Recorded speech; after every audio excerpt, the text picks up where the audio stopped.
हरे कृष्णा। आज के हमारे गो महिमा सत्संग में हम चर्चा करेंगे कि क्या गौ माता की पूजा करने से हमें नौकरी मिल जाएगी, संतान प्राप्ति हो जाएगी, सक्सेस मिल जाएगी, व्यापार में बढ़ोतरी मिल जाएगी। तो इसका पहला उत्तर ये है कि भक्ति का जो मार्ग है वो भौतिक लाभ के लिए नहीं है। भक्ति का जो मार्ग है वो जीव की भक्तिमय विकास के लिए है, कृष्ण की प्रसन्नता के लिए, ताकि जीव जो है परमात्मा के साथ अपने संबंध को मजबूत कर सके। और क्योंकि कृष्ण पूर्ण स्वराट है, स्वतंत्र है, व्यक्ति है, उनकी भी कुछ इच्छाएं हैं, उनकी भी कुछ पसंद है, और उसकी पसंदों में से गौ माता जो है वो सबसे श्रेष्ठ पसंद है। इसलिए अगर हम गौ माता को प्रसन्न करते हैं तो कृष्ण प्रसन्न होंगे। जैसे कि आजकल की संस्कृति में बहुत सारे लोग अपने घर में पेट रखते हैं, तो जब हम कभी भी उनके घर जाते हैं तो अगर उनके पेट को अगर हम लोग सहलाते हैं तो मालिक को अच्छा लगता है और वो प्रसन्न होते, खुश होते हैं। लेकिन अगर हम उसको मारते हैं तो मालिक गुस्सा करेंगे। उसी तरह अगर हम गौ माता को प्रसन्न करते हैं तो कृष्ण प्रसन्न होते हैं, क्योंकि कृष्ण को गौ माता सबसे प्रिय है। दूसरा, ये जितनी भी विधियां हैं शास्त्रों में दी गई हैं कि आप इनकी पूजा करेंगे तो आपको ये प्राप्त होगा, उनकी पूजा करेंगे तो आपको वो प्राप्त होगा, ये सारी विधियों का शास्त्रों में उल्लेख है। और हम कोई भी चीज के लिए उसके प्रधान देव को आराधना कर सकते हैं।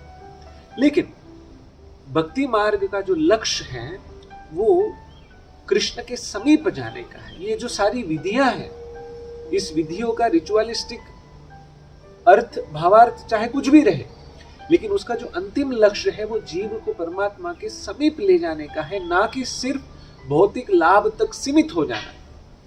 जो लोग भगवान को पूर्ण रूप से समर्पण नहीं करना चाहते हैं, उनके लिए कर्मकांड में ये सारी विधियां दी गई हैं कि आप इनकी पूजा कीजिए। तो अगर हम गौ माता की पूजा कुछ भौतिक लाभ के लिए करते हैं तो एक्चुअली भक्ति मार्ग के अनुसार वो गलत है। लेकिन अगर कोई व्यक्ति भगवान की पूजा नहीं करना चाहता है तो उससे तो अच्छा है कि वो गौ माता की पूजा करे, क्योंकि वो कृष्ण को पसंद है।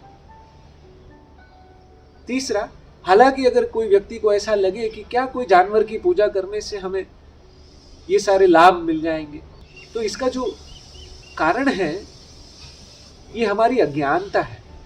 हम ये चीजों को नहीं समझते कि ये सारी चीजें दिव्य रूप से जुड़ी हुई है। जैसे कि अगर कोई गांव से आदिवासी व्यक्ति अगर कहीं से शहर आते हैं और अगर अपने मित्र के साथ कोई दुकान में अगर कोई सामान खरीदने जाते हैं, और खरीदने के बाद जब उसका मित्र सामान का पेमेंट कर रहा है क्रेडिट कार्ड से, तो जब वो स्वाइप करता है तो ये आदमी सोच सकता है कि भाई ऐसे छोटा सा कार्ड, कुछ पेपर जैसा कार्ड स्वाइप करने से कैसे वो सामान दे देगा। लेकिन वो ये नहीं समझता है कि इस कार्ड के पीछे बहुत बड़ी सिस्टम सेट की गई है। बैंक है, इंश्योरेंस कंपनी है, कुछ कर्मचारी है जो इसके ऊपर काम कर रहे हैं, और ये स्वाइप करने से ये सीधा जो है कंप्यूटर के लिंक से बैंक जाएगा, बैंक में से वो पैसा जो है वो दुकानदार के अकाउंट में आ जाएगा। एक बड़ा सिस्टम सेट किया गया है जो आदिवासी नहीं जानता। तो इसी प्रकार इस संसार में बहुत सारे ऐसे लोग जो है वो भगवान से दूर है, भक्ति से दूर है, दिव्यता से दूर है। वो नहीं समझते हैं कि इसके पीछे एक बहुत बड़ा ब्रह्मांड में एक सिस्टम सेट किया गया है जो दिव्य है, जो सिर्फ हम भक्ति से ही देख सकते हैं, समझ सकते हैं। तो चौथी चीज है कि हमें गौ माता की पूजा कोई भौतिक लाभ के लिए नहीं करनी चाहिए।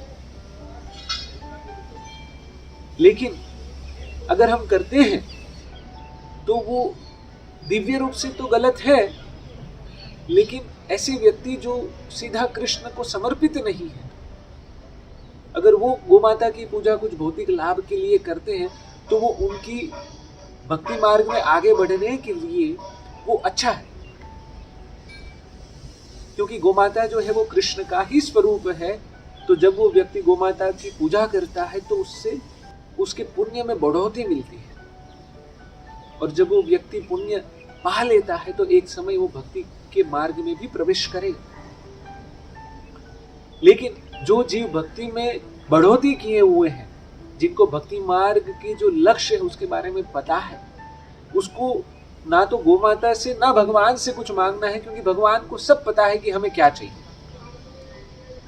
जैसे कि एक पिता को सब पता है कि उसके पुत्र को समय समय पर क्या चाहिए। पुत्र को पिता के पास कुछ मांगने की आवश्यकता नहीं है, क्योंकि वो प्रेम का संबंध पिता खुद समझ जाते हैं। तो उसी तरह कृष्ण जो है वो अपने भक्तों की सब इच्छाओं को जानते हैं। बस एक टूटी कड़ी जो रह गई है वो है हमारी तरफ से उसके साथ जुड़ने की, हमारा प्रेममय संबंध बांधने की। हरे कृष्ण।